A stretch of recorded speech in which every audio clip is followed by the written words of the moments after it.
निवदे पूर्ण वेदांत वाणी, म्हणावे कसे हो तया लागी भाणी. परब्रह्मरूपी असा जो तुकोबा, तयाचे तुकी कोण दूजा तुकावा. संत तुकाराम महाराज की जय. आदरणीय सौ सविताताई खरवडे ब्रह्मपुरी यांनी आयोजित 4थ्या वर्षीय चातुर्मासानिमित्त आयोजित केलेल्या अनेक प्रवचन मालिके अंतर्गतची झालेली अनेक प्रवचनं आपण ऐकणार आहोत. आजचं प्रवचन पुष्प आदरणीय सौ जयश्रीताई सांगवीकर या गुंफणार आहेत. अभंगाचा क्रमांक 2941 हा आहे. 16 होते तो ओळे जळले, सांडी मांडी बोले तोंडी बिजी. या अभंगावर त्या विवरण करणार आहेत. संत तुकाराम महाराजांचा जन्मच मुळे अज्ञानी दुःखी कष्टी जीवांना अज्ञानातून बाहेर काढण्यासाठी झालेला आहे. बुडती हे जन देखावे ना डोळा, हा संतांचा स्वभाव. त्यामुळे ते म्हणतात आम्ही वैकुंठवासी आलो याच कारणाशी, अज्ञानातून बाहेर काढण्यासाठीच आम्ही जन्म घेतला आहे. म्हणून गाथेतून ते जगाला कल्याणाचा मार्ग दाखवतात. तुकाराम महाराजची गाथा म्हणजे प्रकाश, संत तुकाराम महाराजांची वाणी म्हणजे चैतन्य आणि तुकाराम महाराजांचे अभंग म्हणजे अमृताचा अनुभव. आणि म्हणूनच ते अभंग गाथेतील प्रत्येक अभंगातून जीवाला सावध करतात, उपदेश करतात, संदेश देतात की हे जीवा, तू स्वतः आनंद रूप आहे, अमृताचा पुत्र आहे, सच्चित आनंद हे तुझं स्वरूप आहे. पण तू आपल्या मूळ स्वरूपाला विसरलास. तुझं मूळ स्वरूप शांती, तृप्ती, आनंद, समाधान, निर्भयता हे आहे. पण तू शरीरालाच फक्त मर्यादित करून बसला आहे. शरीर म्हणजेच मी. आणि त्यामुळे अनेक दुःखांच्या हिंदोळ्यावर तू हेलकावे खात आहे. तुझं मूळचं स्वरूप तू जर ओळखलंस तर तू माझ्यासारखंच म्हणशील. देव पहाया गेलो आणि देवाची होऊन ठेलो. आनंदाचे दोघे आनंद तरंग, आनंदाचे अंग आनंदाचे. जसा एखादा दोरीवरच्या सापाला खरंच साप आहे हा भ्रमाण धरून बसला तर त्या भयानेच माणसाचा मृत्यू होतो. अगदी त्याप्रमाणे देह म्हणजे मी, शरीर म्हणजे मी किंवा देह म्हणजेच आत्मा असं जर मानून बसलो तर अनेक सुखदुःख माणसाच्या अंगावर येऊन आढळतात आणि त्या सुखदुःखांच्या हिंदोळ्यावरच माणसाचं आयुष्य संपून जातं. जीवाला अनेक प्रकारचे भ्रम कसे झालेले आहेत, ते कसे, किती, कोणते आणि त्याच्यातून कसं सुटायचं हे आजच्या अभंगातून आदरणीय सौ जयश्रीताई सांगतीलच. कारण हा पूर्ण अभंग म्हणजे जणू वेदांतच त्याच्यात सांगितलेला आहे. त्यामुळे आपण जयश्रीताईंची थोडीशी ओळख करून घेऊया. आदरणीय जयश्रीताई या जरी सध्या पुण्याला राहायला गेल्या असल्या तरी सुद्धा त्या विदर्भातल्याच आहे. पूर्वी त्या अकोल्याला राहायच्या. पदार्थाच्या अभ्यासक्रमापासूनच त्यांची परमार्थाला सुरुवात झाली. परमपूज्य डॉक्टर काकांच्या त्या अनुग्रहित आहेत. घरातले सर्वच जण परमपूज्य काकांशी जोडले गेले आहेत. अमृतधारा हा त्यांचा काव्यग्रंथ नुकताच 2-3 वर्षापूर्वी प्रसिद्ध झाला आहे.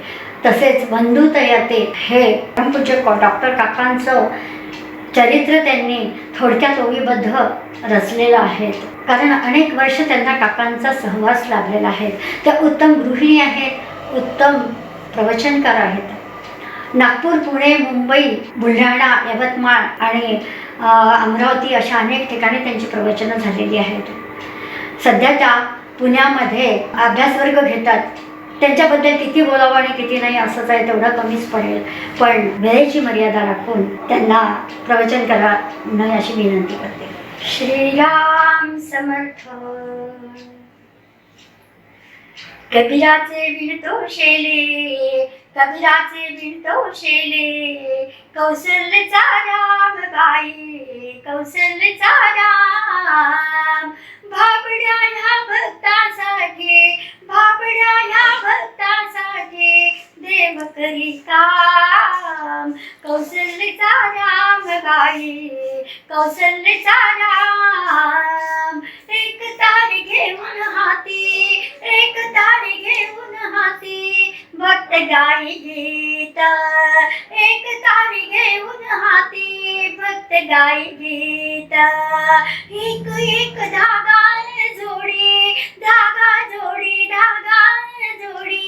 जानकीचा नाथ, जानकीचा जानकीचा नाथ राजा घनश्याम कौसल्याचा राम बाई कौसल्याचा राम एक भक्त राम नामी रंगे राम होई दास दास राम नामी रंगे दास राम नामी रंगे राम होई दास एक एक धागा रुळतो रूप ये पटास राजा घनश्याम कौसल्याचा राम बाई कौसल्याचा राम विणुनिया झाला शेना विणुनिया झाला शेना पूर्ण होई काम विणुनिया झाला शेना पूर्ण होई काम ठाई ठाई शेनावरती दिसे राम नाम राम नाम राम नाम राम नाम दिसे राम नाम गुप्त होई राम कौसल्याचा राम बाई कौसल्याचा राम कौसल्याचा राम बाई कौसल्याचा राम हळू हळू उघडून डोळे हळू हळू उघडून डोळे पाही जो कबीर विणुनिया शेना गेला विणुनिया शेना गेला सखा रघुवीर कुठे म्हण राम कुठे म्हण राम कुठे म्हण राम कुठे म्हण राम कौसल्याचा राम बाई राजा घनश्याम बाबड्या या भक्तासाठी देव करी काम कौसल्याचा राम बाई कौसल्याचा राम बाई कौसल्याचा राम जय जय रघुवीर समर्थ गणेश शारदा चैव सद्गुरु सज्जनस्तथा आराध्य दैवतं गुह्यं सर्वमे रघुनंदन कृपा कटाक्षाची किरणे मोह समुद्राचे आटणे घडे जय त्या श्रीकृष्णे वंदू तया ते श्रीराम जयांचे करिता स्मरण होय सकल विद्यांचे अधिकरण ते वंदू या श्रीचरण श्री गुरूंचे जय जय रघुवीर समर्थ स्वतेजे प्रकाशी खऱ्या भक्तिपंथा भवतारकुदे जगानाम पंथा मराठीत वेदू धरी रूप गाथा तुकाराम चरणी सदा नम्र माथा जय जय रघुवीर समर्थ पुंडलीक वरदा हरी विठ्ठल श्री ज्ञानदेव तुकाराम पंढरीनाथ महाराज की जय जय जय रघुवीर समर्थ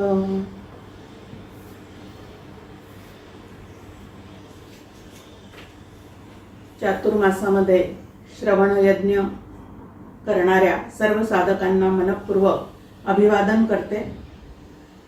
आज माझ्यासमोर जो अभंग आहे तो तुकाराम गाथा खंदारकर महाराज संपादित जी आहे त्यातला 2941 अभंग आहे.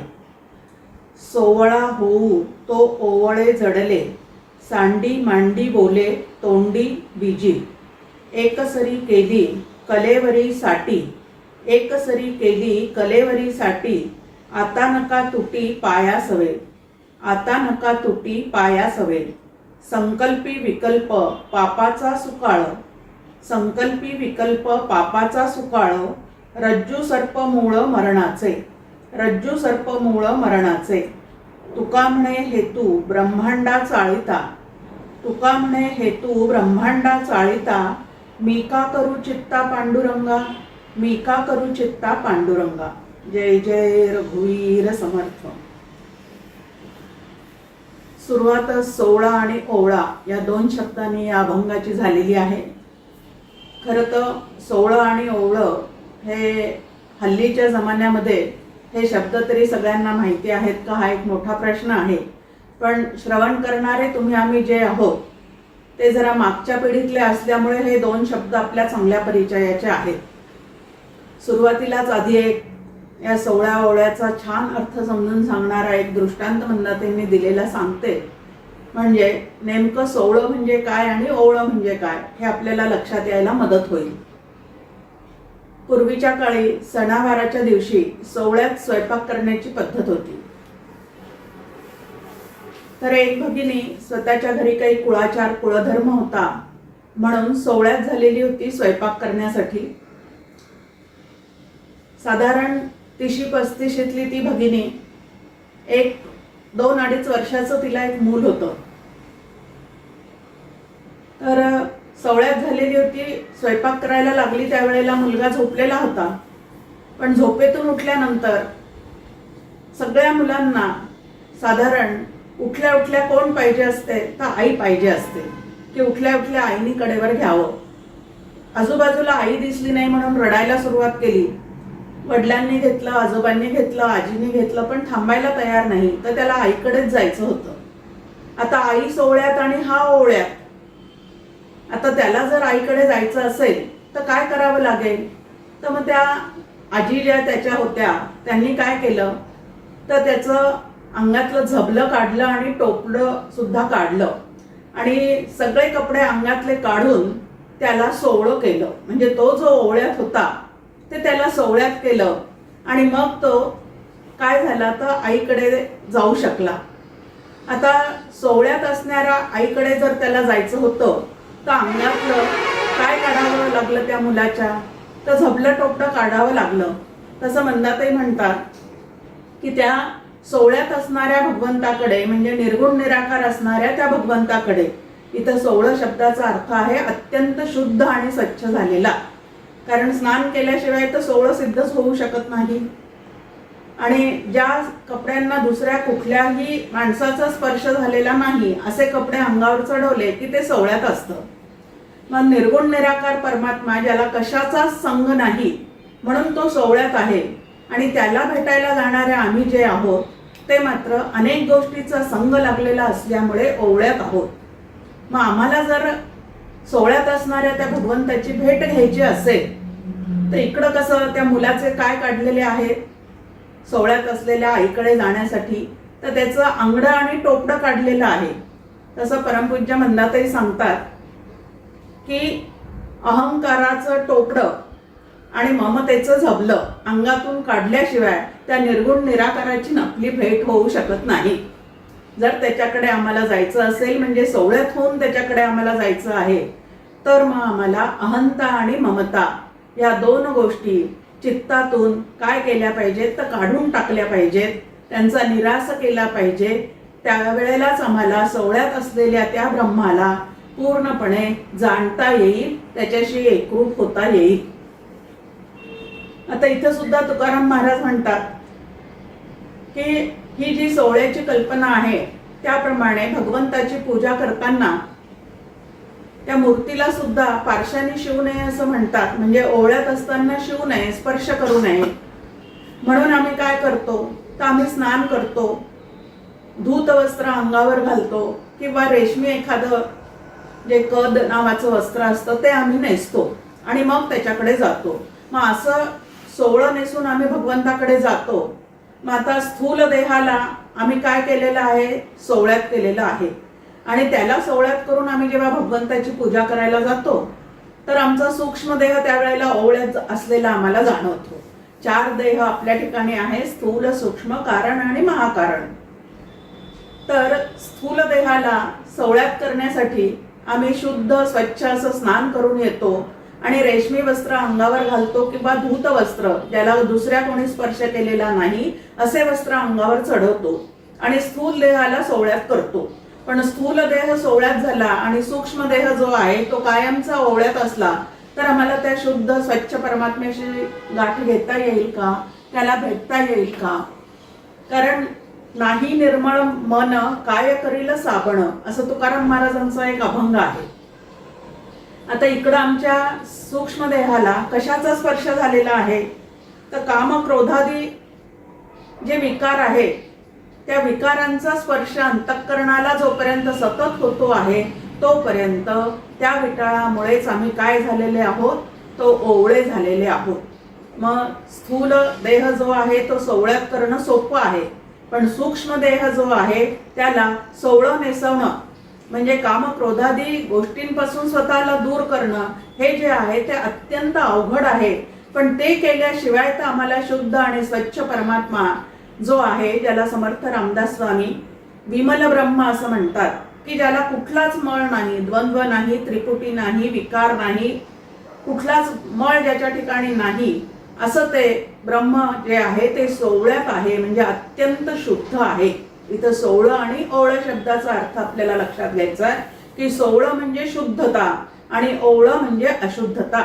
मग जोपर्यंत चित्तामध्ये अशुद्धता आहे तोपर्यंत त्या परमात्म्याशी आम्हाला एकरूपता कधीही साधता येणार नाही. आता कामक्रोधाधिकांनी आमचं अंतःकरण म्हणजे सूक्ष्म देह जो आहे तो विटाळला गेलेला आहे आणि त्यामुळे त्या भगवंताशी तो एकरूप होऊ शकत नाही. आता हे कामक्रोधाधिक जे आहेत ते कामक्रोधाधिक आमच्या चित्ताला का बरं जडलेले आहेत, याचा खूप छान विचार आपल्या ठिकाणी झाला पाहिजे. नाहीतर सोवळ्यात व्हायचं, देवाची छान पूजा करायची, पूजा करून झाल्यानंतर 1-2-3 माळा ओढून जप सुद्धा करायचा, एखादं पारायणात पोथी जी आहे त्यातला एखादा अध्याय वाचायचा, हे सगळं केलेलं आहे. पण त्या अध्यायात काय सांगितलेलं आहे ते लक्षात घेतलेलं नाही. ज्याचा जप करतो त्याचे गुण लक्षात घेतलेले नाही आणि तरी त्याला भेटायला आम्ही निघालेलो आहोत असं म्हणतो. पूजा करून उठलं की परत ये रे माझ्या मागल्या, ते कामक्रोध जर माझ्या मानगुटीवर बसलेले असतील, त्या भूतांनी जर मला पछाडलेला असेल, तर मग आतापर्यंत झालेली पूजा कशी झालेली आहे? काम, क्रोध, द्वेष, मत्सर इत्यादी जे विकार आहेत ते आमच्या मनाला खूप चिकटलेले असतात. एक दृष्टांत काका स्वतःवरून नेहमी देत असतात की एकदा पांडुरंगाच्या दर्शनाला मी गेलो. पांडुरंगाच्या दर्शनाला गेल्यानंतर आतल्या गाभाऱ्यात जाऊन छान त्याचं दर्शन घेतलं. त्या ठिकाणी श्रीफळ, पुष्प हे सगळं अर्पण केलं, मनोभावे त्याला नमस्कार केला आणि गाभाऱ्यातून मी बाहेर पडत होतो तेव्हा माझ्या लक्षात आलं की त्या गाभाऱ्याच्या बाहेर एका बाजूला एक प्रथितयश डॉक्टर उभे होते आणि दुसऱ्या बाजूला एक नावाजलेले असे प्रसिद्ध असलेले प्रवचनकार उभे होते. आता मी सुद्धा डॉक्टर आहे आणि प्रवचनकार सुद्धा आहे आणि मी दर्शन घेत असताना माझ्या मागे लगेच हे 2 कोण उपटसंभ आले असं म्हणून थोडंसं देहबोली माझी बदलली गेली आणि त्या डॉक्टरला आणि प्रवचनकाराला मी थोडंसं तिरकस नजरेने बघायला लागलो. आणि ज्या वेळेला मी घरी आलो, रात्री झोपताना भगवंताला म्हटलं की का रे भगवंता, आज मी तुझ्या गाभाऱ्यात आलो, तुझी छान पूजा केली, तुझ्यापर्यंत ती पोहोचली का नाही? त्यावेळेला भगवंत माझ्याशी बोलता झाला आणि मला म्हणाला की गाभाऱ्यातली पूजा माझ्या जवळ लवकर पोहोचली नाही, पण बाहेर जी तू माझी पूजा केली ना ती मला लवकर पोहोचलेली आहे.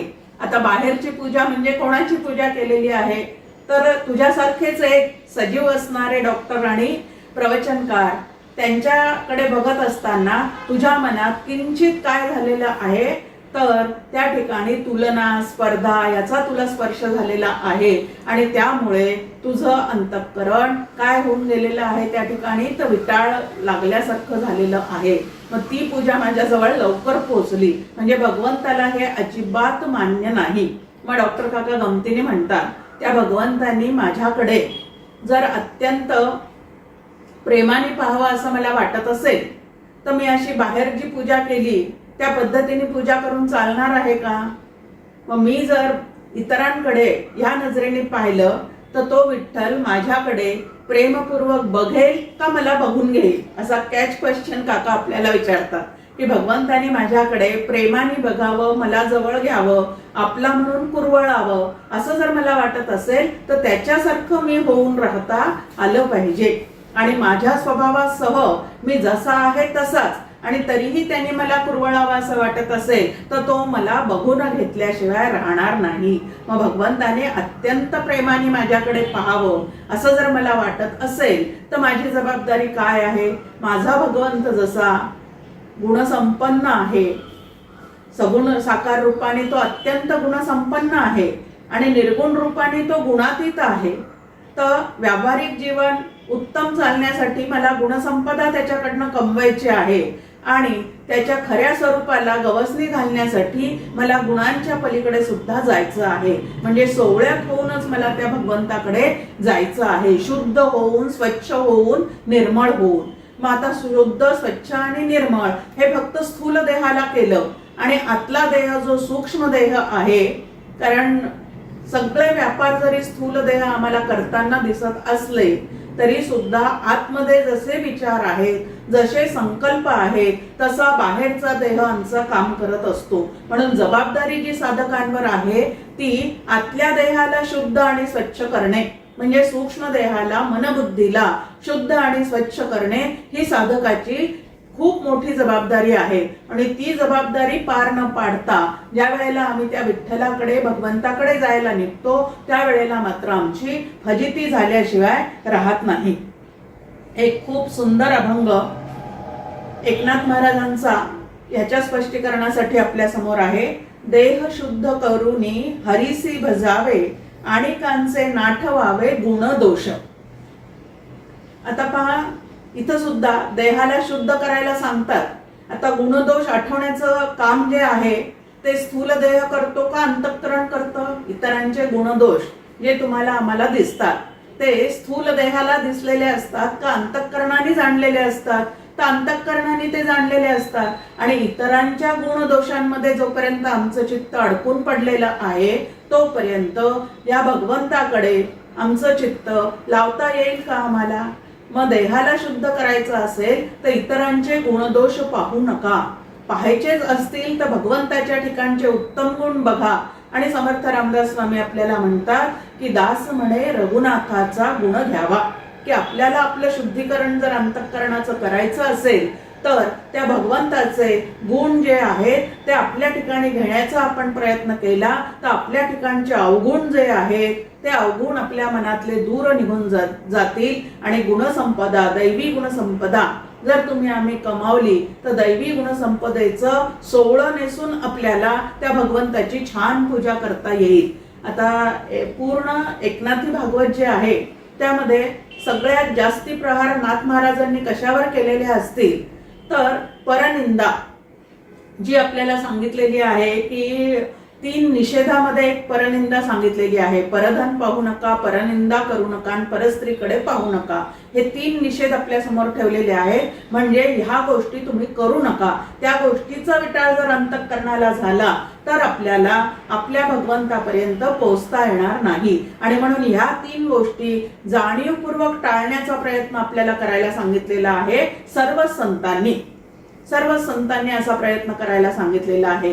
पण वरवरचे प्रयत्न जे आहेत ते आपल्याला सोपे वाटतात, पण आतमध्ये असणारा जो बदल घडवून आणायचा असतो अंतःकरणामध्ये, तो बदल घडवून आणण्याच्या बाबतीत मात्र आपण सगळेजण कमी पडतो, अक्षम ठरतो. आणि म्हणूनच इतक्या दिवसापासून परमार्थ करते आहे, इतके वर्ष झाले अनुग्रह घेतलेला आहे, पण अजून काही माझ्यामध्ये बदल दिसत नाही. या पद्धतीने जर आपलं चाललेलं असेल तर आपण त्या भगवंतापर्यंत कधी पोहोचणार आहोत? मग इथं आपल्या समोर आहे की अंतःकरण शुद्ध करण्यावर जास्त साधकांनी भर दिला पाहिजे. आणि ह्या अंतःकरणाचे जे विकार आहेत, काम, क्रोध, लोभ, मद, मत्सर, हे 6 विकार आणि एक भय, हे जे 6 विकार आहेत ते 6 विकार अंतःकरणाला चिकटून राहिलेले असले की आम्ही जे आहे ते अशुद्ध असतो, म्हणजे ओवळे राहतो. आणि असं ओवळ्यात राहणाऱ्याला तो सोहळ्यात असणारा, म्हणजे ज्याला कशाचा संग नाही असा निर्गुण निराकार असणारा परमात्मा जो आहे, त्याची भेट घ्यायची असेल तर त्यांनी या विकारांचे जे झबले कुडते अंगावर घालून ठेवलेले आहेत ते सगळे त्यांनी काय केले पाहिजे तर काढून टाकले पाहिजे. सांडी मांडी बोले तो तोंडी भिजे, असं या ठिकाणी पुढच्या चरणामध्ये तुकाराम महाराज म्हणतात की देवा स्थूल देहाला शुद्ध करून करायला जावे तर लागलीच लिंग देह आमचा विटाळला जातो. आता लिंग देहाला शुद्ध करायला जावं तर लगेच अज्ञान जे आहे तो अज्ञान रूपी देह आमच्या समोर येतो आणि स्वरूपाचं ज्ञान जे आहे ते मात्र आम्हाला कधीच होऊ देत नाही. कारण या अज्ञान देहामुळे म्हणजे कारण देहामुळेच आम्हाला स्थूल आणि सूक्ष्म देहाचा सतत अनुभव सुरू आहे. आणि हा कारण देह म्हणजे पूर्ण अज्ञानाचा देह आहे. या ठिकाणी आत्मा म्हणजे काय ते जाणत नाही. त्यानंतर माझं मूळचं स्वरूप काय आहे तेही आम्हाला कल्पना नाही. आणि इकडं तोंडाने मात्र काय चाललेलं आहे तर विधी निषेध भरपूर बोलणं चाललेलं आहे, एकमेकांना सांगणं चाललेलं आहे. आणि समर्थ म्हणतात की बोलणे एक चालणे एक, याचं नाव हीन विवेक. की बोलणं आणि चालणं यामध्ये जर खूप तफावत असेल एखाद्याच्या तर समजायला हरकत नाही की इथं काहीही जमलेलं नाही. तर इथं काय आहे तर इथं नक्की विटाळ झालेला आहे. कशाचा तर 6 विकारापैकी एखाद्या विकाराचा त्या ठिकाणी काय झालेला आहे तर विटाळ निर्माण झालेला आहे. मग आता नुसतं तोंडाने विधी निषेधाच्या गोष्टी करायच्या, पण 3 विधी म्हणजे जे करायला सांगितलं ते कधीच करायचं नाही आणि जे करू नका असं सांगितलेलं आहे तिकडचा जो आमचा चित्ताचा ओढा आहे तो मात्र आम्हाला आवरता घेता येत नाही. अशी जर आमची फजिती असेल साधनेच्या मार्गातली तर आमची प्रगती लवकर या परमार्थ क्षेत्रामध्ये होऊ शकत नाही. आणि म्हणून ह्या ठिकाणी की आपल्याला नामदेव महाराज एक छान सांगतात, ते म्हणतात की एकतरी ओवी अनुभवावी. ज्ञानेश्वरीमध्ये कित्येक ओव्या आहेत, तेवढ्या ओव्या आपल्याला पाठ नसल्या तरी चालतील, त्या सगळ्या ओव्यांचा अर्थ माहीत नसला तरी चालेल, पण एक तरी ओवी ह्या पद्धतीने समजून घ्या एखाद्या संताकडनं आणि ती समजून घेतल्यानंतर आपल्या आचरणामध्ये ती उतरते आहे की नाही याकडे जास्ती लक्ष द्या. आचरण शुद्ध झाल्याशिवाय, अंतःकरण वैचारिक दृष्ट्या शुद्ध झाल्याशिवाय परमात्म्याचं जे स्वरूप आहे ते तुम्हाला आम्हाला कळणं कधीही शक्य नाही. मग विधी निषेधाच्या गप्पा खूप मारायच्या, पण प्रत्यक्षात मात्र आचरणामध्ये यत्किंचितही बदल जर घडवून आणता आला नाही तर त्याचा काहीच उपयोग नाही. आता श्रवण केली याचे फळ क्रिया पालटे तात्काळ. समर्थ रामदास स्वामी सांगतात की जसं श्रवण आमच्याकडनं जास्तीत जास्त संत संगतीत होत असेल त्याप्रमाणे आमच्या वैचारिक क्रिया आधी पालटल्या पाहिजेत आणि आतले विचार पालटले की बाहेरचा आचार पालटायला अजिबात वेळ लागत नाही. आणि म्हणून जे काही आम्ही कानाने ऐकतोय त्या अंतःकरणात बिंबवावं आणि आचरणात उतरवावं. तोपर्यंत शुद्धीकरणाचा जो भाग आहे आमच्या अंतःकरणाच्या तो होऊ शकत नाही. आता निषेध जे सांगितलेले आहेत त्याकडे आमच्या मानवी मनाचं सारखं आकर्षण का आहे? जे करू नको ते करायला जाण्यामागचं कारण काय आहे तर आमच्या बुद्धीवर 3 प्रकारचे दोष आहेत. त्याला मल, विक्षेप आणि आवरण असं म्हणतात. आता मलदोष जितका जास्ती तितकं निषिद्ध गोष्टी करण्याकडे माणसाचा कल असतो. संचित तैसी बुद्धी उपजे मनामध्ये. संचितात असा खूप मळ साठवून ठेवलेला आहे आणि त्यामुळे आतून प्रेरणा ज्या मिळतात ते करू नका असं जे सांगितलेलं आहे तेच करण्याकडे आमच्या मानवी बुद्धीचा जास्तीत जास्त कल आहे. मग आता निषिद्ध गोष्टी करण्याकडे जर आमचा जास्ती कल असेल आणि ते जर आतल्या आत मला जाणवून घेता आलेलं असेल तर मला निर्मळ होण्याचे उपाय जे आहेत ते शोधता येतील. नाही तर आमचा स्वभाव हा असाच आहे आणि शेवटच्या क्षणापर्यंत तो तसाच राहणार आहे असं जर आम्ही ठरवून ठेवलेलं असेल तर मग त्या ठिकाणी काहीच उपाय होऊ शकत नाही. पण मानवी स्वभाव जो आहे तो नक्की बदलू शकतो. सगळ्या संतांना ते मान्य आहे. प्रयत्ने वाळूचे कनरगडिता तेलही गळे. असाध्य ते साध्य होऊ शकतं असं सगळ्या संतांनी आपल्या अभंगामध्ये आपल्या समोर मांडणी करून ठेवलेली आहे. समर्थ सुद्धा म्हणतात की अवगुण त्यागिता जाती उत्तम गुण अभ्यासिता येती. आणि त्यालाच माणूस असं म्हणतात की जो अवगुणांचा त्याग करू शकतो आणि अवतीभोवती बघून उत्तम गुण अंगीकार करू शकतो, त्यालाच माणूस असं म्हणतात. आता उत्तम गुणांचा अभ्यास करताना आपल्याला अवधूतांची कथा छान माहिती आहे, जी भागवतामध्ये आलेली आहे की दत्तात्रयाने म्हणजे अवधूत स्वामींनी 24 गुरु केले असं त्या ठिकाणी वर्णन आहे. आता 24 गुरु केले म्हणजे प्रत्यक्षात 24 जणांकडनं अनुग्रह घेतला असं काही आहे का? तर असं नाही. गुरु एकच केलेला आहे, पण जिथं जिथं उत्तम गुण दिसतो तो माझ्या गुरूंचा आहे. आणि गुरूंचे गुण घेतल्याशिवाय मला गुरु ज्या धामात राहतात त्या धामात प्रवेश मिळणार नाही. आणि म्हणून मला उत्तम गुणी व्हावं लागेल आणि त्या गुणांचा अहंकार सुद्धा मला त्यागावा लागेल. एवढ्या पद्धतीने ज्या वेळेला विचार होतो त्यावेळेला कुठंतरी हळूहळू आम्ही सोवळ्यात व्हायला सुरुवात होते. मग आता मलदोष माझ्या चित्ताचा घालवायचा असेल तर मला काय करावं लागणार आहे? आपण पाहतो व्यवहारामध्ये आता सध्या तर या परिस्थितीमध्ये, लॉकडाऊनच्या परिस्थितीमध्ये, कोरोनामुळे सगळेजण घरातल्या भांड्यांवरचा मळ काढण्यामध्ये अगदी काय आहे, गुंग झालेले आहे. मग आता हा मळ काढण्यासाठी जसं त्याला घासावं लागतं तसं अंतःकरणातला मळ घालवण्यासाठी सुद्धा, मलदोष घालवण्यासाठी सुद्धा आम्हाला नाम साधनेद्वारे, चिंतनाच्या साधनेद्वारे, श्रवण साधनेद्वारे अंतःकरणाला जे आहे ते सतत घासून पुसून स्वच्छ करावं लागतं. जोपर्यंत अंतःकरण घासून पुसून आम्ही स्वच्छ करत नाही तोपर्यंत अंतःकरणात असलेला भगवंत आमच्या प्रचितीला येऊ शकत नाही. शेवटी भगवंताचं राहण्याचं ठिकाण कुठं आहे हो? नाहम वसामी वैकुंठे असं त्यांनी सांगून ठेवलेलं आहे की मी कुठं राहतो? तर सद्भक्तांच्या अंतःकरणामध्ये. संत सज्जन जे आहेत, जिथं माझा नामघोष चाललेला आहे त्याच्या अंतःकरणामध्ये मी प्रगट होतो असं भगवंत स्वतः बोलतात. मग आता नामघोष तर नामाचं उच्चारण आमच्या ठिकाणी चाललेलं आहे, पण त्याच्यानी जो मळ धुवायला पाहिजे तो मात्र आम्ही धुवत नाही. असं जर असेल तर कुठंतरी काहीतरी साधनेच्या मध्ये त्रुटी राहून जाते आणि अपेक्षित जे फळ आहे ते आम्हाला प्राप्त होऊ शकत नाही. आता मलिन गोष्टी तुमच्या आमच्या चित्ताला आवडत नाहीत, हा व्यवहारातला एक नियम आहे. बघा तुम्ही की आपले कपडे स्वच्छ असले तर सहजच चित्ताची प्रसन्नता टिकते की नाही?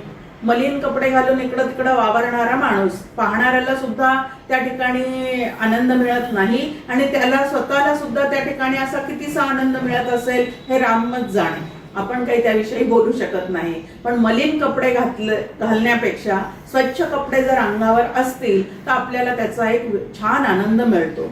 जेवायला जर आपण बसलेले असू तर ते ताट जर इकडं डाग पडलेलं आहे, पाणी प्यायला जावं तर पाण्याला भीम कुठंतरी चिकटलेलं आहे, असं कुठंही मळ जरी त्या खाण्यापिण्याच्या भांड्यात आपल्याला दिसला तरी सुद्धा आपल्याला ते चालत नाही. तर आपण परत ते धुतो आणि मग त्यात घेतो. मग आता अंतःकरणाचं भांड्याला जर असे 6 मळ लागलेले असतील, नको रे मना काम नाना विकारी, या पद्धतीने समर्थांनी मनाच्या श्लोकामध्ये मनाला किती मळ लागलेले आहेत ते आपल्याला दाखवून दिलेले आहे. आणि शेवटच्या श्लोकामध्ये ते म्हणतात, मनाची शते ऐकता दोष जाती, मती मंद ते साधना योग्य होती, चढे ज्ञान वैराग्य सामर्थ्य अंगी, म्हणे दास विश्वासता मुक्ती भोगी. की असा विश्वास ठेवावा संतांच्या वचनांवर. आणि आपलं मन मलिन झालेलं आहे कारण काम क्रोधादी विकार आपल्या चित्ताला भरपूर आहेत. हे लक्षात घेतल्यानंतर आपल्याला जर परमार्थाला अनुकूल असं अंतःकरण करायचं असेल तर साधकांनी पहिला भर जो दिला पाहिजे तो आपल्या अंतःकरणाच्या शुद्धीकडेच दिला पाहिजे. आता संतांचं सांगणं आम्हाला का पटत नाही किंवा संतांपेक्षा मूर्तीतले देव जास्ती का परवडतात ते एक छान आपल्याला लक्षात घेता येतं. विदर्भातले ते एक थोर संत जे नामयोगी होते प्रल्हाद महाराज, ते प्रल्हाद महाराज एक साधना आपल्याला सांगतात. आता पहा इथं म्हटलेलं आहे क्रोध, की क्रोधामुळे आपलं अंतःकरण विटाळलं जातं. मग आता ज्यांचा क्रोध खूप जास्त येतो त्यांच्याविषयी मनामध्ये तिरस्कार निर्माण होतो. जी गोष्ट मला हवी आहे ती जर समोरच्याला जास्ती मिळताना दिसलं तर त्याच्याविषयी मला मत्सर निर्माण होतो. म्हणजे या क्रोध या एका विकारामधून बाकीचे विकार जे आहेत ते सारखं त्या ठिकाणी स्फुल्लिंगाप्रमाणे आमच्या आतमध्ये जे आहेत ते सारखे त्या ठिकाणी येत राहतात. मग ते आपल्याला एक साधना सांगतात की तुम्हाला व्यवहारामध्ये ज्याचा अतिशय राग येतो, ज्याचा अतिशय तिरस्कार वाटतो, त्याची सेवा केल्याशिवाय तुमचं अंतःकरण शुद्ध होणार नाही. आता अशी साधना त्यांनी सांगितल्यानंतर आपल्याला ते किती अवघड वाटतं. उलट ज्याचा क्रोध येतो त्याचं नावही घ्यावंसं वाटत नाही आणि त्याच्या समोर सुद्धा उभं राहावंसं वाटत नाही. पण अंतःकरणाने आपल्या मात्र त्यांनीच आपल्या अंतःकरणाचा ताबा घेतलेला असतो. कारण अंतःकरणाला प्रेम करणाऱ्या माणसापेक्षा सुद्धा क्रोध करणाऱ्या माणसाची सतत आठवण असते. मग अशीच विरोधाभक्ती कोणी केलेली आहे तर रावणाने केलेली आहे. मग त्याने केलाच विरोध किंवा केलाच क्रोध तर श्रीरामावर केला, म्हणून श्रीरामाची सतत त्याला काय झालेली आहे, आठवण झालेली आहे, स्मरण झालेलं आहे. आणि श्रीराम एवढा कृपाळू आहे की कुठल्याही कारणाने का होईना पण त्यांनी सतत आपलं स्मरण ठेवलेलं आहे, म्हणून त्याला सुद्धा विदेहमुक्त त्यांनी करून ठेवलेलं आहे. मग आता मनात येतं आपल्याला की इतके जर विकार असतील तर या विकारांसह त्या निर्विकार असणाऱ्या परमात्म्यापर्यंत मला कसं जाता येणार आहे. म्हणून विकार कमी करणे याला साधना असं म्हणतात. ज्याचा आपल्याला राग येतो, तिरस्कार येतो, त्याच्याशीच मनापासून प्रेमाने बोलण्याचा व्यवहार केल्याशिवाय अंतःकरणातला क्रोध जो आहे तो निघून जाणार नाही. तुमच्या घरी पाय सुद्धा ठेवणार नाही असं म्हणणंही सोपं आहे आणि तसं प्रत्यक्षात वागणंही सोपं आहे. पण कोणी कितीही माझ्याशी वाईट वागला तरी मी मात्र त्याच्यावर ओरडणार नाही किंवा मी त्याचा राग चित्तामध्ये ठेवून घेणार नाही. असं वागणं मात्र अत्यंत अवघड आहे. आणि म्हणून आपल्याला सोपं काय आहे, मोदक आवडतात ना गणपती बाप्पाला, करून द्या, मोकळं व्हा. बाकीच्या कोणी खटपटी सांगितल्या की क्रोध काढा, अमुक काढा, तमुक करा, वेदांताचा अभ्यास करा, त्याला वेदांताचा मोदक आवडतो म्हणून वेदांताचा अभ्यास करा, हे सांगितलं कोणी. त्याच्यापेक्षा सोपं आहे, सोमवार आला की बेल वाहा, चातुर्मासामध्ये पारिजातक वाहण्याचा प्रयत्न करा. पण सुखदुःखे समेकृत्वा तुल्य निंदा स्तुतिर्मौनी या गोष्टी मात्र अंतःकरणात साठवण्याचा आम्ही प्रयत्न करत नाही. मग मलदोष जर माझा घालवायचा असेल तर मला काय केलं पाहिजे, तर जे भगवंताने सांगितलेलं आहे त्या पद्धतीने कर्म करत राहण्याचा प्रयत्न करणे हा मलदोष घालवण्याचा एक उपाय आहे. दुसरा एक दोष आमच्या ठिकाणी आहे, त्याला विक्षेप दोष असं म्हणतात. आणि या विक्षेप दोषाचं सांगणं काय आहे की विक्षेप म्हणजे नेमकं काय आहे, तर विक्षेप म्हणजे चित्ताचं चांचल्य. आता हे चांचल्य कशामुळे येत आहे, चित्त आमचं चंचल कशामुळे होतं, तर रजोगुणामुळे आमचं चित्ताला चंचलता प्राप्त झालेली आहे. क्रोध कशामुळे येतो, काम कशामुळे येतो, भगवद्गीतेने त्याचं उत्तर दिलेलं आहे आपल्या समोर की काम एष क्रोध एष रजोगुण समुद्भवा. काम आणि क्रोध जे आहेत या दोन गोष्टी कशातून उत्पन्न झालेल्या आहेत, तर रजोगुणामधून त्या उत्पन्न होणाऱ्या आहेत. आणि हा रजोगुणाचा खांदा जर आम्ही बाजूला काढला तरच काम क्रोध जे आहेत ते आमच्या चित्तातून बाजूला जाऊ शकतात. आता फक्त तिथं काम आणि क्रोधाचा उल्लेख केलेला आहे. आता श्लोकामध्ये मर्यादेत काही शब्द घालावे लागतात म्हणून दोनच विकारांचा उल्लेख केलेला आहे. पण जिथं काम क्रोध आहे तिथं द्वेष, मत्सर, लोभ, भय हे विकार सुद्धा त्याच्या जोडीने तिथं असतात. मग हे सगळं रजोगुणाचं देणं आहे आणि रजोगुणामुळे चित्ताला चांचल्य निर्माण होतं. क्रोध आल्यानंतर आमचं चित्त शांत असतं का अशांत असतं, जिथं अशांतता आहे, जिथं क्षुब्धता आहे त्या ठिकाणी चंचलता आहे. आणि जिथं चंचल वृत्ती आहे ती चंचल वृत्ती निश्चळाच्या ठिकाणी निश्चळपणे कधीही राहू शकत नाही. म्हणून चांचल्याचा हा दोष आहे तो उपासनेद्वारे, मग नामोपासना करा, कर्मोपासना व्यवस्थित करा. मलदोष काढण्यासाठी कर्मोपासना करा, म्हणजे जसे सांगितले आहेत तसेच कर्म करण्याचा प्रयत्न करा.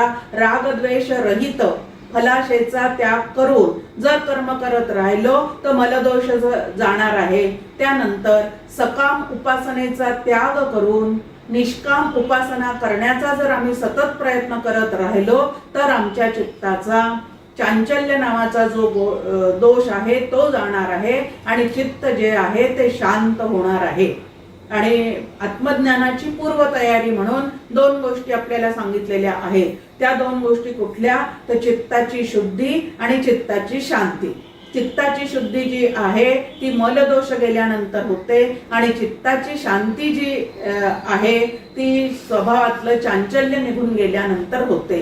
मग चांचल्य निघून जायचं असेल तर निश्चळ असणाऱ्या भगवंताशी सतत एकनिष्ठ राहून त्याची उपासना आणि तीही निष्काम भावनेने आम्ही करायला पाहिजे. म्हणजे मल आणि विक्षेप हे 2 दोष घालवण्यासाठी कर्म आणि उपासना जे आहेत ते संतांनी सांगितल्या तशा वेदविहित जर आम्ही करत राहिलो तर या 2 दोषापासून आमचं अंतःकरण काय होईल तर बाजूला होऊ शकतं. पण आवरण नावाचा जो दोष आहे, कशाचं आवरण आहे? अज्ञानाचं आवरण आहे.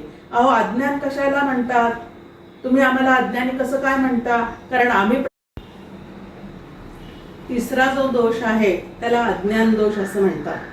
आपण पाहतोय की पहिले दोष जे आहे ते कर्म आणि उपासनेमुळे व्यवस्थित शास्त्रात सांगितली तशी, संतांनी सांगितली तशी त्या पद्धतीने जर ती उपासना चाललेली असेल तर मल आणि विक्षेप दोष जाऊ शकतात. पण आवरण दोष जो काय घालवायचा आहे तो श्री गुरूंच्या कृपेने जाऊ शकतो. आता अज्ञान आवरण कशाचं आहे? तर अज्ञानाचं आवरण आहे. अज्ञान कुठलं आहे? तर स्वरूपाचं अज्ञान आहे. आणि या स्वरूपाच्या अज्ञानामुळे माझ्या ठिकाणी मी माझेचा मोह निर्माण होतो. मी माझेचा मोह निर्माण झाल्यानंतर त्या मोहामुळे चित्तामध्ये अविवेक निर्माण होतो. म्हणजे जे मी नाही ते मी आहे ह्याप्रमाणे त्या ठिकाणी वाटायला सुरुवात होती. तो अविवेक जो आहे तोच आमच्या संपूर्ण दुःखाचं कारण आहे. आणि हा अविवेक काढायचा असेल तर स्वस्वरूपाचं ज्ञान करून घेणं हे अत्यावश्यक आहे. आणि हे स्वस्वरूपाचं ज्ञान जे आहे ते आम्हाला श्री गुरूंच्या अनुग्रहाशिवाय, श्री गुरूंच्या कृपेशिवाय ते अज्ञान आवरण जे आहे ते निघून जात नाही. कारण आवरण दोष घालवण्याचं जे सामर्थ्य आहे ते कोणाचं आहे? तर ते श्री गुरूंचं आहे. आणि हा आवरण दोष घालवण्यासाठी म्हणून मग ते आपल्याला काय सांगतात? तर महावाक्याचा उपदेश करतात. ते तू आहेस म्हणजे तत्वमसी महावाक्याचा ते आपल्याला उपदेश करतात. आता त्यांनी उपदेश करून दिल्यानंतर तो आत्मा मी आहे ह्या पद्धतीचा विचार करण्यासाठी अनेक प्रकारच्या प्रक्रिया आणि युक्ती सुद्धा श्री गुरु तुम्हाला आम्हाला त्या ठिकाणी समजावून सांगत असतात. अनेक प्रवचनांच्या द्वारे ह्या गोष्टी ते समजून सांगण्याचा प्रयत्न करत असतात. मग आता त्यांनी समजून सांगितल्यानंतर त्या पद्धतीने विचार करून आवरण दोष घालवण्याचा जो भाग आहे तो तुम्ही आम्ही स्वतःच्या ठिकाणी सतत करण्याचा प्रयत्न केला पाहिजे. देहबुद्धी जी आहे तीच तुम्हाला आम्हाला काय करते तर या संसारामध्ये अनेक तऱ्हेचे दुःख देत असते. आणि म्हणून देहबुद्धी ते आत्मबुद्धी करावी यासाठी श्री गुरु आपल्याला महावाक्याचा जो काय आहे तो उपदेश करत असतात.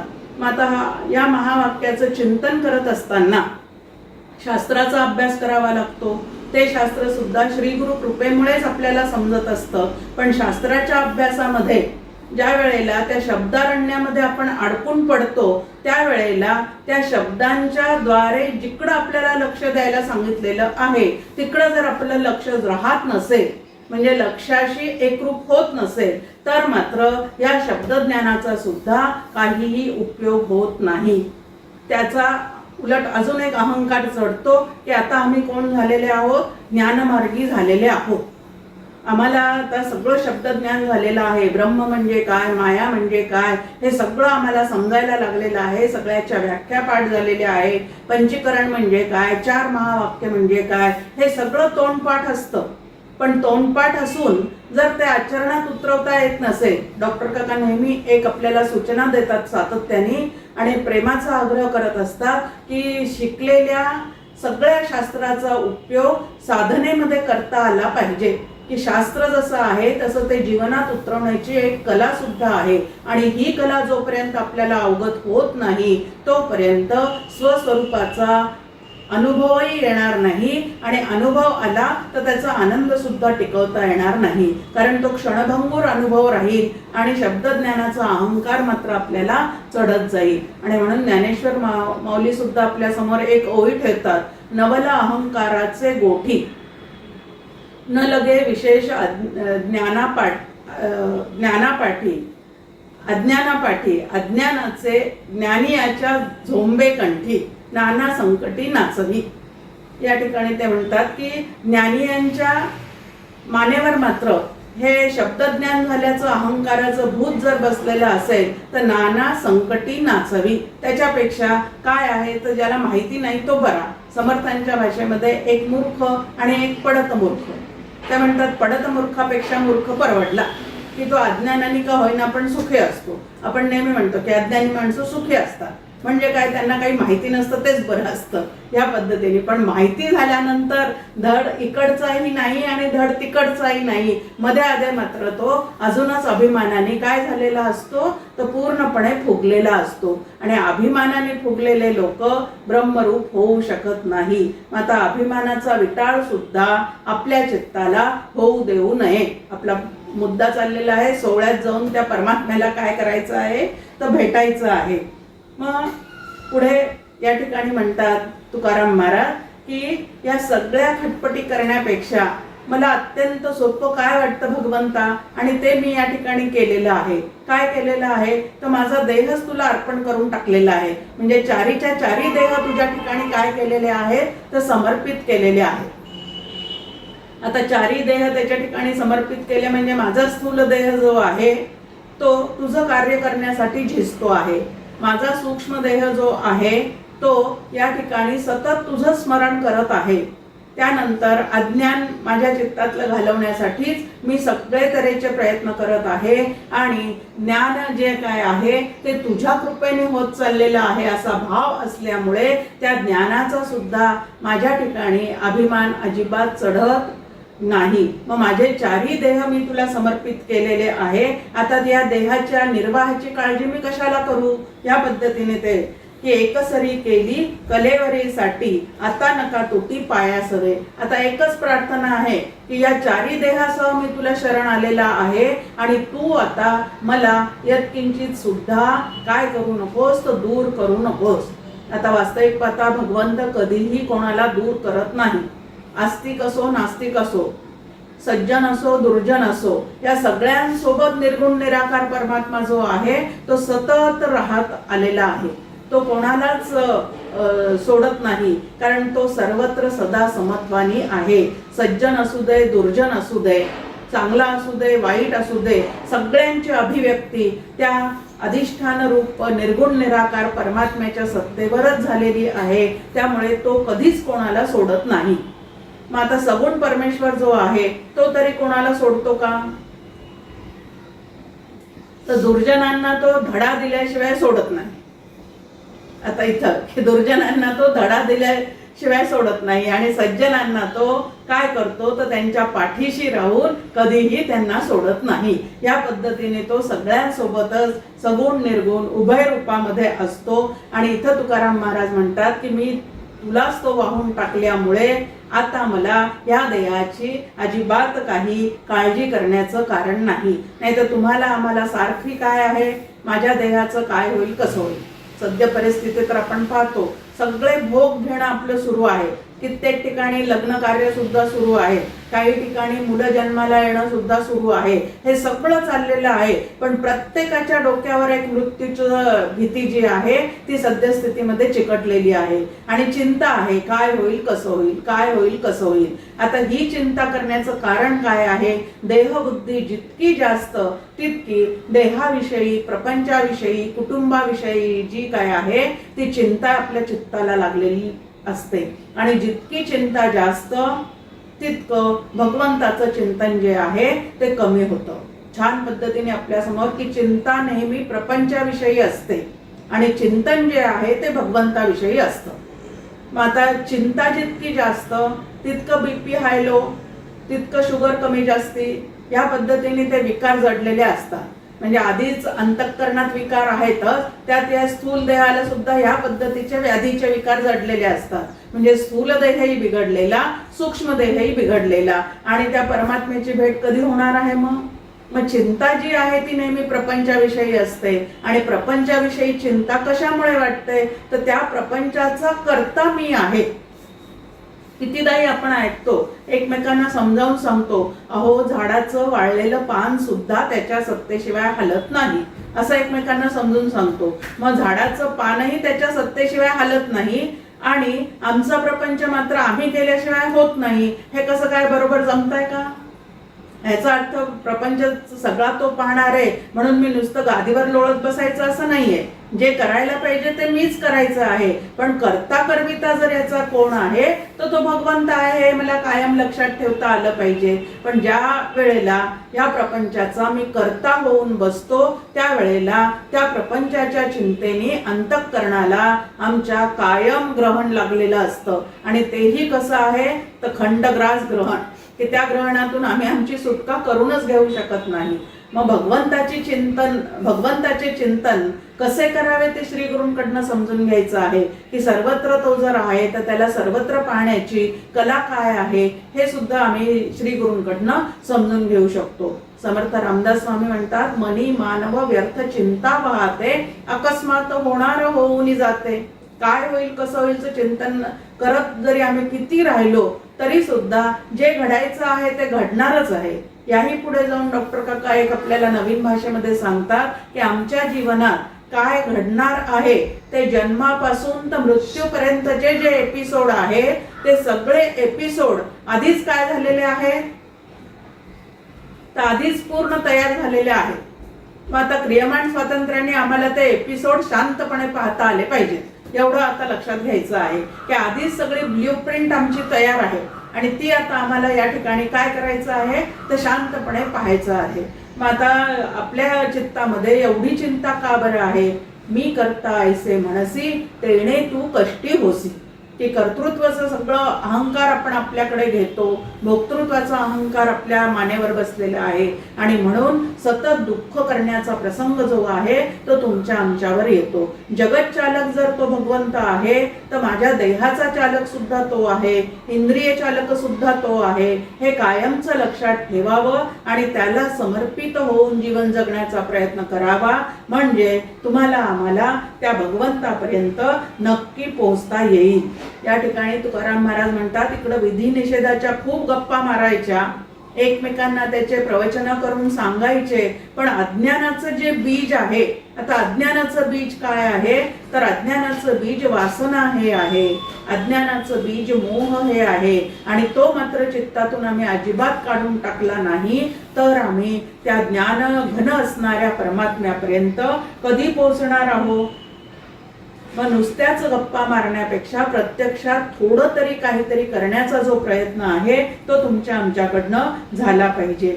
आणि म्हणून असं काही करत राहण्यापेक्षा, भल्या मोठ्या मोठ्या लंबा चौड्या गप्पा मारण्यापेक्षा तुकाराम महाराज म्हणतात की माझा देह मी तुला समर्पित करून मोकळा झालेला आहे, या देहाविषयीची एक सुद्धा चिंता यापुढे मी करणार नाही. आता देहाविषयीची नाही म्हणजे देहाधिक जो प्रपंच माझ्या अवतीभोवती आहे ते सुद्धा सगळं चालवणारा तू आहे, हे कायमचं लक्षात ठेवून प्रपंचाची चिंता जी आहे ती मी चित्तातून काढून टाकतो.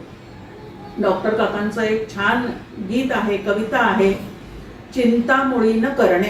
की चिंता करून काय होणार आहे? एकदा लक्षात घेतलं की जे व्हायचं आहे ते होणारच आहे, तर चिंता कशासाठी करायची? त्याच्यापेक्षा भगवंताच्या चिंतनामध्ये जर अंतःकरण आपण सातत्याने गुंतवून ठेवलं, रमवून ठेवलं, तर त्या भगवंताचं आनंद जो आहे तो आपल्या चित्तामध्ये सुद्धा सतत प्रगट होत राहतो. आणि म्हणून या ठिकाणी आपल्या समोर पुढे ते म्हणतात की संकल्पी विकल्प पापाचा सुकाळ, रज्जू सर्प मूळ मरणाचे. की रज्जूवर भासलेला सर्प जोपर्यंत पाहणाऱ्याला सत्य वाटतो तोपर्यंत तो सर्प मला चावून मला मरण येईल अशी चिंता त्याला वाटतच राहते. आता गंमत आहे की रज्जूवर भासलेला सर्प खरोखरीच सत्य आहे का कल्पित आहे? तर त्याच्या चित्तातल्या गोंधळामुळे त्याला तो भासलेला आहे, त्याला अध्यास झालेला आहे आणि अध्यासाला सत्य समजल्यामुळे त्याला मरणाचं भय वाटत आहे. आता तो जो सर्प आहे तो सर्प जोपर्यंत त्याला सत्यत्वाने भासत राहणार आहे तोपर्यंत मरणाचं भय त्याच्या चित्तातून जाणार नाही. त्या पद्धतीने जोपर्यंत माझा देह आणि माझ्या देहाने केलेला एवढा जो प्रपंच आहे तो मला सत्य वाटत आहे तोपर्यंत देहाविषयीची प्रपंचाविषयीची माझी जी काळजी आहे ती चित्तातून कधीही जाणार नाही. आणि काळजीने घरामध्ये घर केलं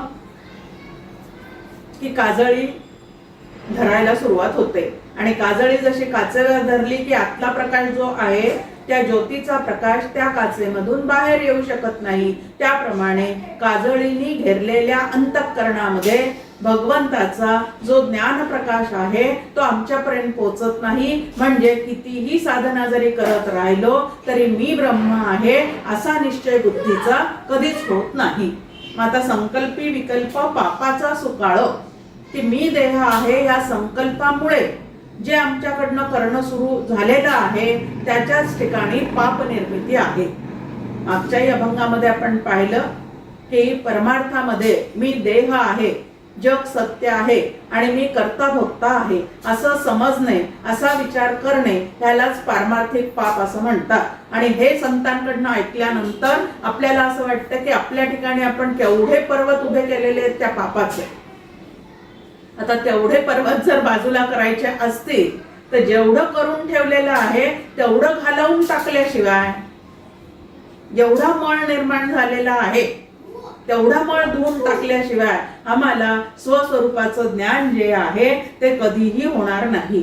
मग आता ही जी सगळी जगदृश्य जे आम्हाला सत्यत्वाने वाटत आहे ते काय आहे तर ब्रह्मसत्य जगन मिथ्या हा विवेक जो आहे तो आमचा आतमध्ये रुजलेला नाही. व्याख्या पाठ झालेली आहे की ब्रह्मसत्य आहे जगन मिथ्या आहे, पण जगन मिथ्यात्वाचाही निश्चय नाही आणि ब्रह्मसत्यत्वाचा सुद्धा आतमध्ये निश्चय नाही. आणि त्यामुळे जे जे आम्ही करायला जाऊ ते काहीतरी आमचं पापात्मक म्हणजे स्वस्वरूपापासून दूर नेणारच असं काहीतरी या देहबुद्धीमुळे घडत आहे. मग या देहबुद्धी मी देह आहे या संकल्पावरच काय केलं पाहिजे तर आत्मचिंतनाने मुले उठा रहा.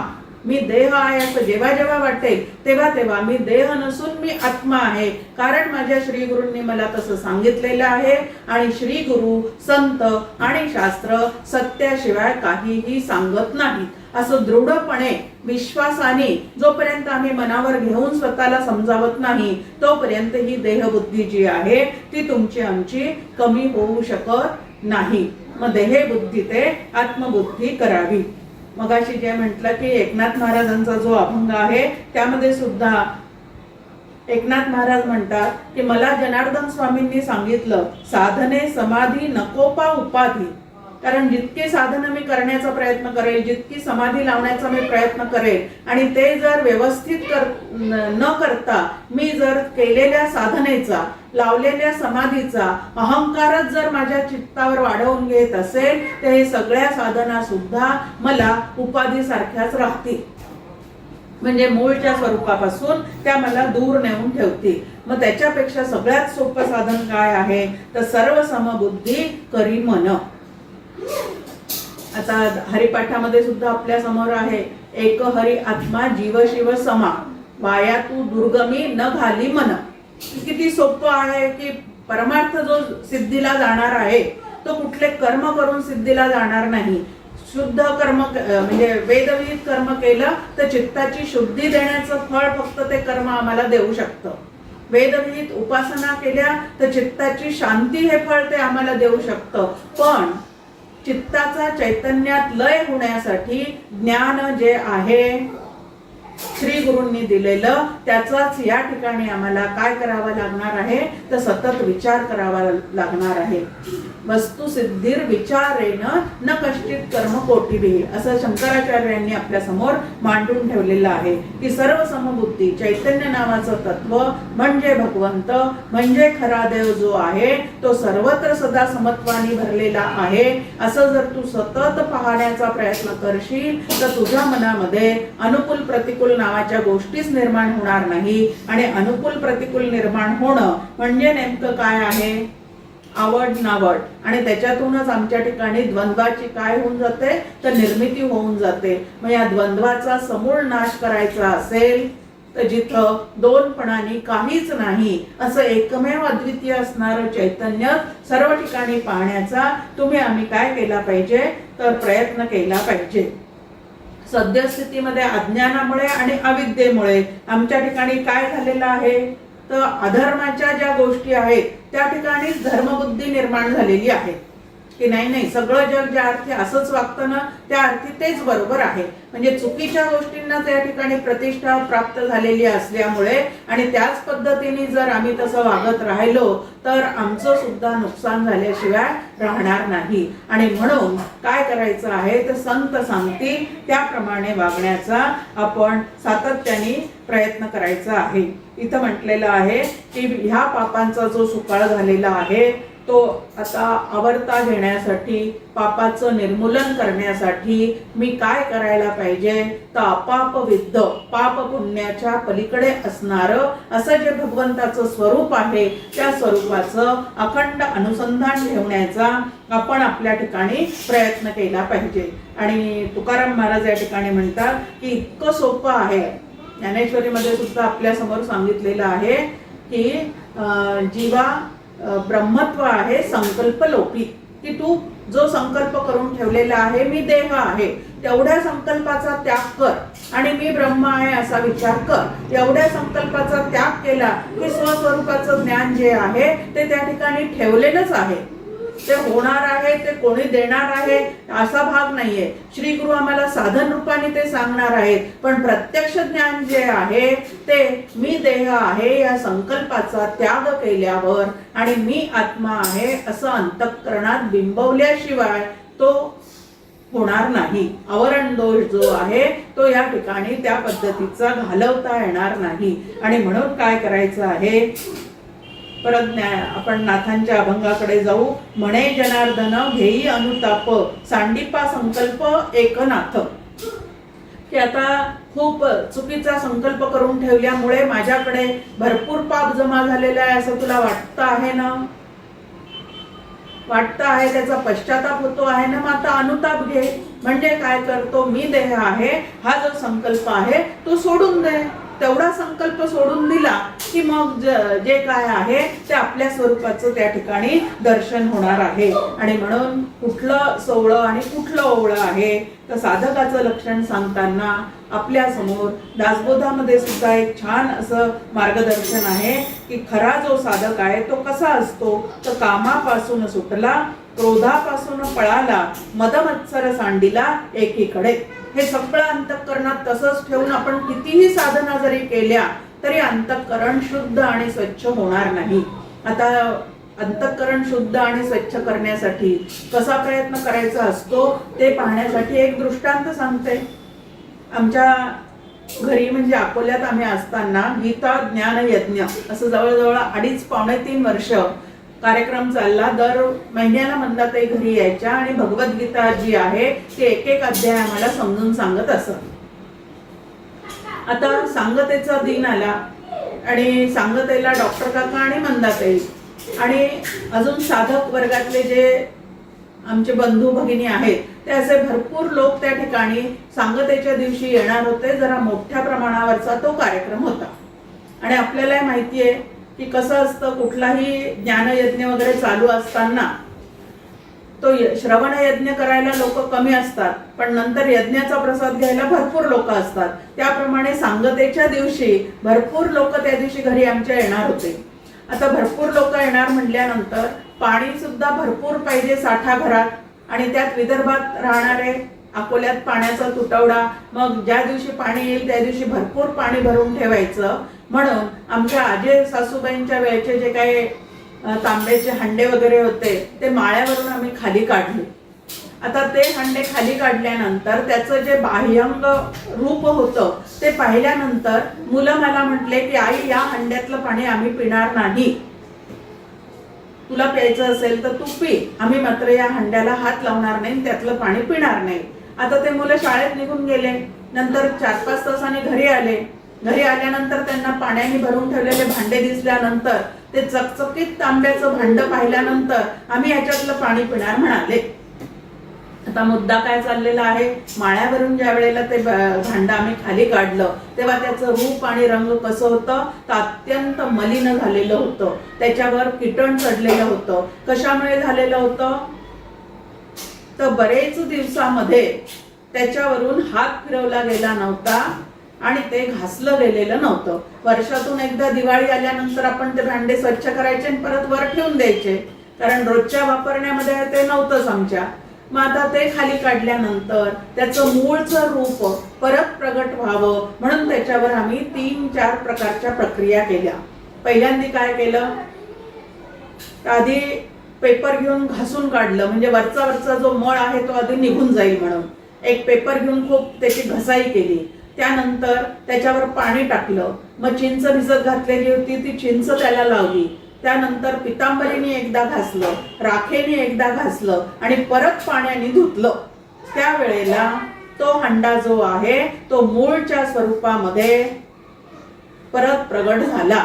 आता हे चकचकीत असणारं त्याचं जे रूप आहे ते नंतर आम्ही त्याला दिलेलं आहे का तो मूळचा तसाच आहे हो, तर मूळचा तो अत्यंत स्वच्छच आहे, परंतु अनेक दिवस त्याच्यावर हात न फिरल्यामुळे तो मलिन झाल्यासारखा होता आणि वापरात आणलेला नसल्यामुळे तो मलिन झालेला होता. मग इकडं सुद्धा मूळचा प्रत्येक जीव जो आहे तो कसा आहे, तर मूळचा तो स्वच्छच आहे, पण स्वच्छ असणारा तो जो आहे तो प्रपंचाच्या या सगळ्या संकल्पामध्ये चिंतेमध्ये काय झालेलं आहे, त्यांनी स्वस्वरूपावर आवरण ओढवून घेतलेलं आहे, मळ साठवून घेतलेला आहे. मग मळ दूर करण्यासाठी आम्ही काय काय केलं पाहिजे, शुद्ध कर्म केली पाहिजे, शुद्ध विचार केले पाहिजेत, उपासना निष्काम भावनेने केली पाहिजे आणि श्री गुरूंनी दिलेली जी साधना आहे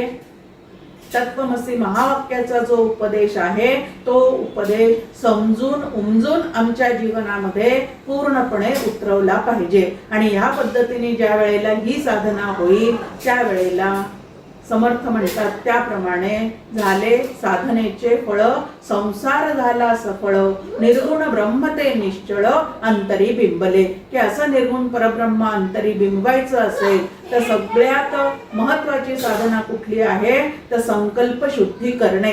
देह मी आहे या संकल्पापासून स्वतःला बाजूला करा, प्राण मी आहे या संकल्पापासून स्वतःला दूर ठेवा, मी प्रापंचिक आहे या संकल्पापासून स्वतःला दूर ठेवा आणि मी आत्मा आहे या संकल्पाला चित्तावर बिंबवून घ्या. आणि ते बिंबवून घेतल्यानंतर सुद्धा मी आत्मा आहे त्याला इतकी सहजता यावी की ते घोकण्याचं काम सुद्धा पडू नये. यामध्ये ही साधना जी आहे ती सुफळ संपूर्ण होऊन जाते. आणि तुकाराम महाराजांना विनंती करूयात की आमची सुद्धा संकल्प शुद्धी होऊन ही साधना आमची सफळतेने पूर्णत्वाला न्यावी, असा आशीर्वाद जो काही आहे तो तुम्ही आम्हाला द्यावा. जय जय रघुवीर समर्थ. आदरणीय जयश्री सांगलीकर यांचे आभार मानते. त्याचप्रमाणे YouTube वरून पाहणाऱ्या सर्व साधक बंधू भगिनींचे मी मनपूर्वक आभार मानते आणि वाणीला माझ्या विराम.